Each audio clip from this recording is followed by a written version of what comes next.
Hey everybody, welcome back to another Japanese lesson. In today's lesson, we are talking about the hiragana sa, shi, su, se, and so, along with how to count in Japanese and how to introduce your age in Japanese. So we're going to get started with hiragana and move over to the tablet really quick. Sa, shi, su, se, so. These are the sounds for S's in Japan. So as we talked about last week, Japanese is basically the vowel sounds, a, I, U, E, O, and then followed up by consonants. So we add an S in front of there, a T in front of there, a D in front of there, a couple different consonants will come in front of these vowels to change the sounds in Japanese. What you'll notice about the S sounds pretty quickly is that the SI sound is not si, but shi. There's a couple different sounds in Japanese that do this, where they put a consonant next to a vowel and they add an H so that it's not si, but shi. It's not T, but chi. There's a handful of sounds that do that, but there's not that many, so when we get to them, I will let you know. This is one of those cases where it's not si, but shi. So we've got sa, shi, su, se, so, and we are going to start with sa. So how do we write sa? If you notice when we look at sa, sa looks a whole lot like ki, but it's missing that top part right there. That's exactly what it is. It's the exact same symbol as ki without that top line right there. So we draw it the exact same way. First we start with a line, and then we put a line through that line. Then we make a little C shape at the bottom of it. So each one of those pieces right there looks just like that. Now, just like with the symbol for ki that we learned last week, there's two ways to draw the symbol for sa. One way is where that little C shape is not connected, and the other way is where it's connected. Let's take a look at the other way. So we would start off with the line, just like we do with ki, but instead of adding a second line, we just skip to the second shape, which is this line right here that then turns into the C shape right there. So both of those pieces look just like this. The line just like we see on ki, and then that second part that we see on the third stroke of ki when it is made with this little symbol right here. So if you know ki, you know sa. Just keep in mind that ki has two lines and sa has one line. Here is how I would handwrite both versions of sa. The way that I write sa is the same exact way that I write ki. I put a line going side to side from left to right, and then I put a line up to down that intersects through there, and then I add a little C shape at the bottom of this. That's how I make my sa symbol right there. If I wanted to handwrite it a little bit faster, it might look something more like that. So just kind of a barely little C shape at the bottom right there. It doesn't have to be perfect. Everybody will recognize these shapes right here as sa. Now, if I was going to write the second version of that, I would do the exact same thing as I did with ki. I would do the first line, and the second stroke is all in one stroke without lifting the pen up. A line going from left to right, a line going through the middle, and instead of lifting up our pen and making a C shape right here, we keep it connected, so we come back up and over. That is the symbol for sa. That is the way that a book would teach you how to write the symbol for sa. I think it's more common to see the C shape and that line disconnected, so I think personally, this is more common to see than this with handwriting, but you will see both, and both of these are both the sa symbol. Don't get those confused with ki, which would look like this and like this. So keep in mind, sa has one line and ki has two lines. Now let's move on to shi. Shi is another very, very simple hiragana symbol. As you can tell from this right here, there's only one stroke to make shi. So shi looks just like this. It's just like a candy cane shape, and that is the stroke. I don't know why I had to add this down here because it's pretty obvious. It's just one stroke, but let me show you which direction you would write this. So when you make the shi hiragana, you just start from the top and come over just like that. It's basically a fish hook or a candy cane or a J without like the top line on it. However you would like to explain that to yourself is fine with me. So shi, really simple, just like that. So we have sa, we have shi, or we have sa and shi. The next is su, and this one is only two strokes, but the second stroke kind of trips people up, so make sure you pay attention to this one. So we start off with a line, then we intersect that line and put a little loop in it. So we come down like this, we put a little loop and we keep going straight down. Each piece looks just like this. So the horizontal line, which we've seen on a lot of other hiragana already, and then this little shape right here, which is a line with a circle and then a continuing line. Now, how do you actually make that right there, and what does it look like when you handwrite it? Let me show you really quick. So the horizontal line is pretty easy to understand. We've got the horizontal line in a couple different hiragana. Now this second part right here, which is gonna look just like this, is something that people get a little confused by. So what you'll do is you'll start from above, you'll come around, make a small little circle, and then keep going down, just like that. That is the hiragana su.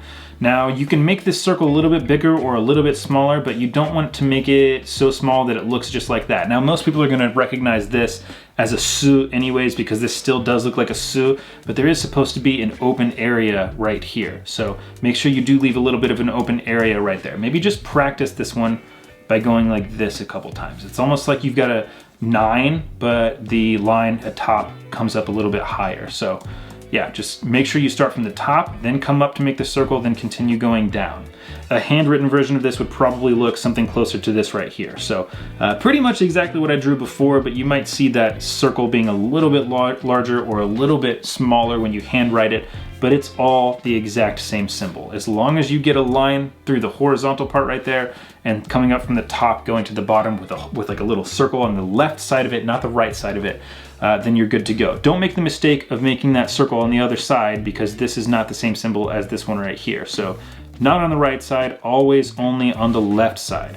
Horizontal line, then circle on the left-hand side of that right there. And that is the hiragana for su. Next is the hiragana se. This one is pretty simple. It's only 3 strokes, but it looks kind of cool. So it looks a little bit more complicated than it actually is. And here's how you draw it. First, we have a horizontal line, just like with a lot of other hiragana symbols, but make sure we make this one long enough that it's gonna fit these next 2 symbols. The second stroke is gonna be this little hook part right here. And make sure we put that to the right-hand side of that line and not in the middle of it, because on the left-hand side, we're gonna have this little L shape coming down. So all 3 of those pieces are right here. We have the horizontal line, the little hook on the right-hand side, and then the L shape that's on the left-hand side of that. And here's how you would handwrite that. First, we start with a horizontal line. And something we might want to keep in mind is this little imaginary middle line that would go through the exact middle of that hiragana right there, because this little hook part should stay on the right-hand side of that line, and this L shape should stay on the left-hand side of that line to create se. This is the hiragana se. Now there is a tiny little hook right here on this part. You don't have to put that in there if you're handwriting. Most people will put it in there. I don't always put it in there when I write it.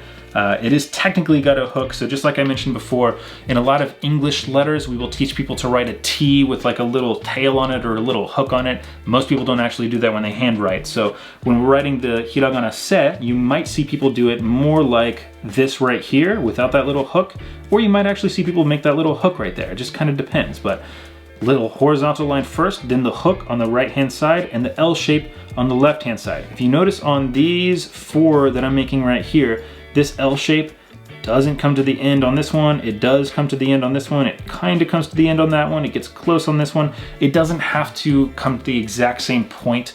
It's all set. It all looks like set. It looks the same way. So as long as it pretty much has this shape, and as long as you write it horizontal, then the right side, then the left side, you're good to go. And lastly is so. This is another hiragana symbol that has 2 main ways that people draw this. Now, the first one has 2 strokes, and the second way only has 1 stroke for the whole entire thing. I'm gonna show you the 2-stroke way first, and then I will show you the 1-stroke hiragana afterwards. So the 2-stroke hiragana right here starts with this little angled line. So kind of like how we have with the hiragana u, it's a very similar line to that one right there. Think of the hiragana u's little line at the top right here when you make this one.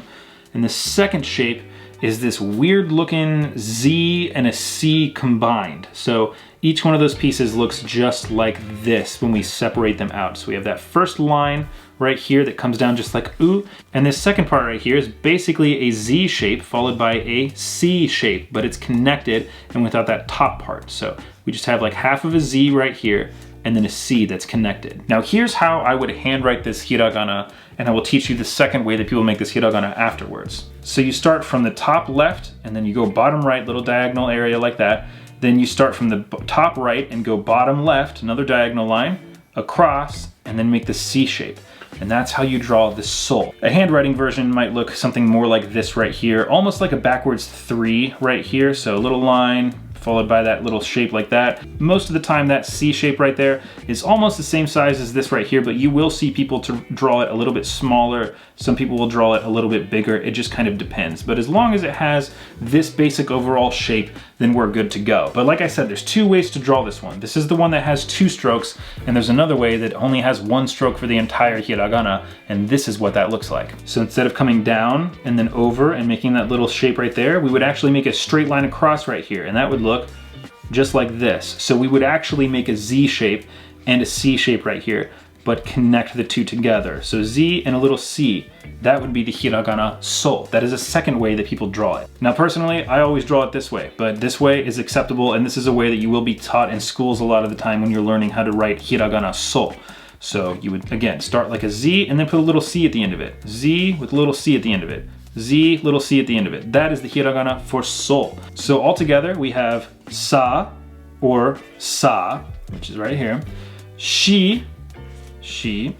We have su, su. We have se, se. And so, or so.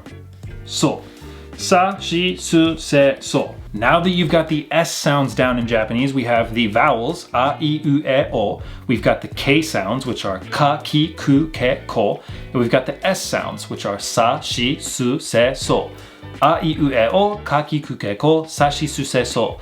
Our vocabulary list is going to grow exponentially now because we have the S sounds. Here are some vocabulary words that you can make with these hiragana symbols along with hiragana symbols that we've learned in previous lessons. So for sa, we have sai, sai, sai, which means age. You would put this symbol right here after a number to indicate age. We're going to talk about age and how to count numbers after we talk about these vocabulary words. Also for sa, we have saka. Saka means hill in Japanese. So like a hill made of grass is a saka. For shi, we have shika, which means deer. So anytime you see a deer, you could also call it a shika because that's the Japanese word for deer. And keshiki. Keshiki. Keshiki.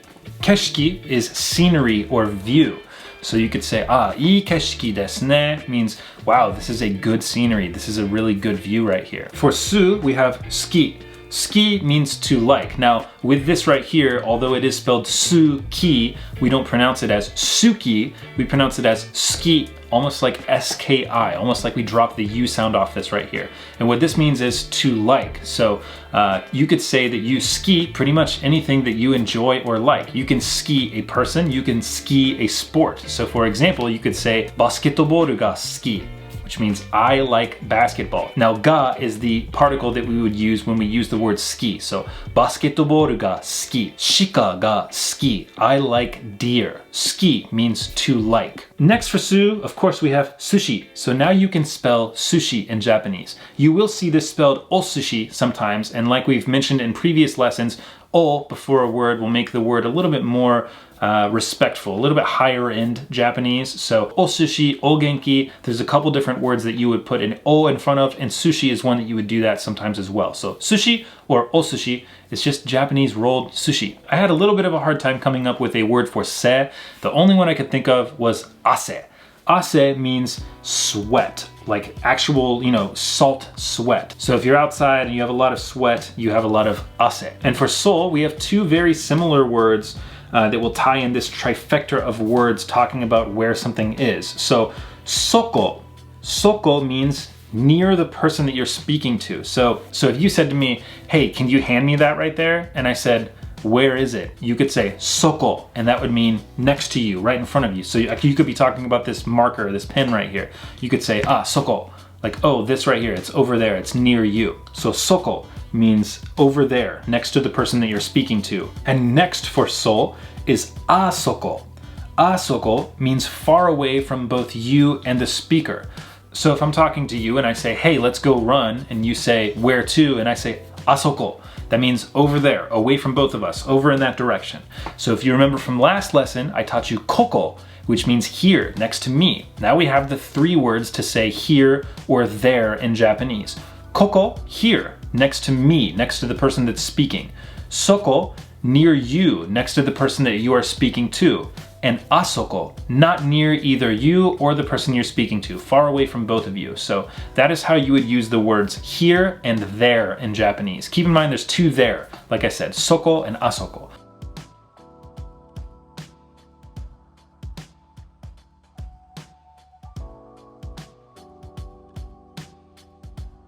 All right, we're moving on to the last part of the lesson, which is where we're going to learn how to count from 1 to 100, along with how to explain what our age is in Japanese. So to count from 1 to 100 in Japanese, we need to first know how to count from 1 to 10. If you've ever been in martial arts, specifically karate, you might already be somewhat familiar with how to count from 1 to 10, maybe even above 10, but I'm going to go over the proper way to count from 1 to 10 in Japanese right now. Numbers from 1 to 10. 1, ichi. Ichi, ichi.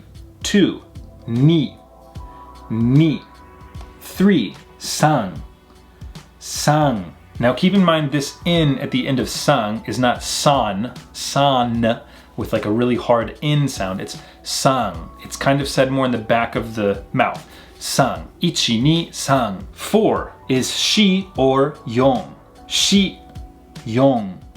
This in sound in yon is the same way. It's not yon, it's yon, kind of said nasally in the back of the mouth again. Now the numbers 4 and 7 both have different ways to say their number depending on when they're used, and I'm going to get into that later. Just keep in mind that there's 2 ways to say 4 and 2 ways to say 7.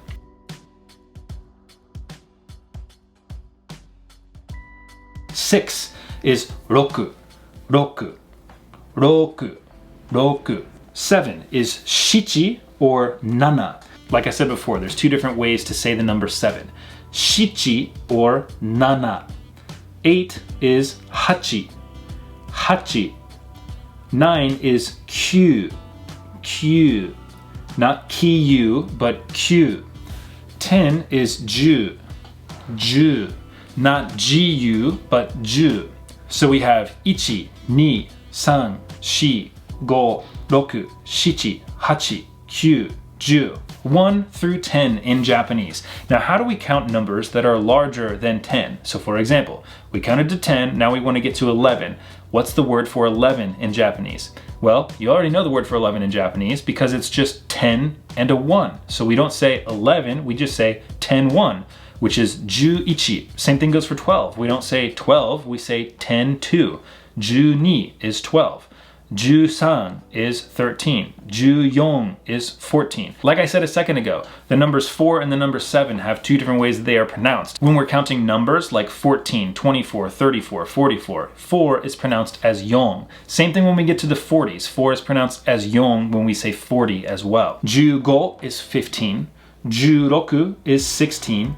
Ju-nana is 17. So just like with yon, nana is how we say 7 when we're saying 17, 27, 37, or any numbers that are 70. Nana. Ju-hachi is 18. Ju-kyu is 19. Okay, now that we hit 19, we're coming up on 20. And 20 is where we start plugging in numbers before 10. So to say 20, we say 210. So 20 is niju. To say 21, we would say 210-1. Niju-ichi.